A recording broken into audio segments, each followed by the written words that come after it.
What I want to do is show you a neat little trick. We call this bagging and tagging. So here's what I want you to do. Take your 10-in-1 tool and I want you to unscrew the plate, okay? So, ooh, look at that, pop right out. Great. Okay. So go ahead and unscrew that, okay. all right? And I'm going to go ahead, and we've marked our little sandwich bags with what's going to go on the inside, which is our switch plate. Go ahead and pull that out. Okay. Take the switch plate, drop it in here. Now, what do you do with that? The screw. I don't know. Well, don't put it in there. Oh, okay. The reason why, it'll scratch up that plate. So put it back inside. Okay. Now, we have to also cover that cable because it is hooked to the cable. We can't remove it. So we're going to use our blue tape. So I want you to go ahead and put some blue tape Cover right it around there. all the way around. Yeah, all the way Okay. around because we do not want to get any type of paint, primers, or any type of mud or anything else on there.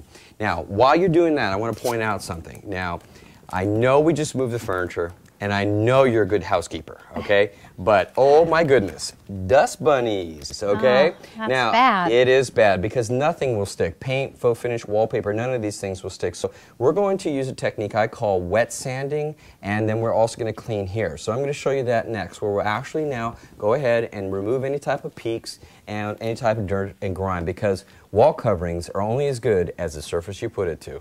That's right. Well, we've taken down our switch plates, and of course this stays it all together, right? And we've marked on the outside what went inside.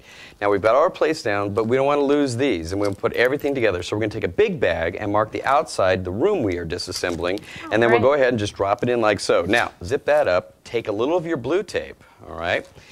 On the edge, and what we want to do is take this bag and hang it up on a wall or on the mirror or on a glass window or something, but off the floor, and also that way it won't get all dirty, and when we're done we have all the parts together and we're not going to lose anything. Fantastic. Okay, well, you know, sometimes you just got to do what you got to do. And what we're doing is taking our pivot sander with a screen. This is about 80 grit, which is abrasive enough to knock all the peaks, but not really dig into the surface. So what we're trying to do here is just level out and make it. Notice also the way I'm doing this. I'm leaning into the actual tool, and I'm using my leverage just to sand down any peaks so we get a nice, easy job. So once this is done, I'm going to go ahead and have Janet go ahead and lightly vacuum. You also might want to cover any furniture with plastic or any type of drop cloth, or better yet, take the furniture out of the room so you don't get a mess on top of your furniture. Clean the surfaces, including the molding, so we don't get all this dirt inside and so forth. Okay. So here's some secrets. What we're going to do is actually have, and I like using color-coded buckets here, our cleaning bucket and our rinsing bucket. Red for poison, blue for clean, okay, or rinsing. And what we're going to use is a non-phosphor TSP. Now, what TSP, trisodium phosphate, is a cleaning agent, degreasing agent, and the recipe is for about a quarter cup of this into a gallon of water. Now, we're also going to use a scrubby pad type of thing. Now, this does a couple of things, which is really great. It will scrub the surface, it'll lift any grease and grime, and it gives me a way of actually controlling the amount of pressure.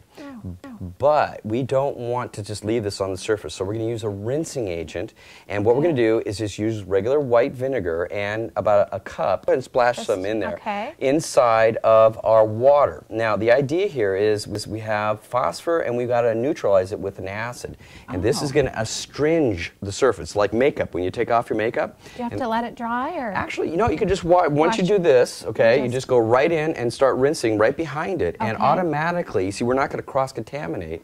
You're picking up all the phosphor, all the grease, grime, and everything else, and it's neutralizing it so you get a nice clean surface. Okay, well, you know what? We're actually scrubbing this with our trisodium phosphate, and you notice it's actually getting all that dirt off, right? Yeah, it's great. We especially do this on kitchen and bathrooms because you usually have glossy paint here, and this is going to actually take down a little bit of that gloss, and it's also going to get all the grease and everything off of those because, you know, even paint, I don't care how good you are, is not going to stick.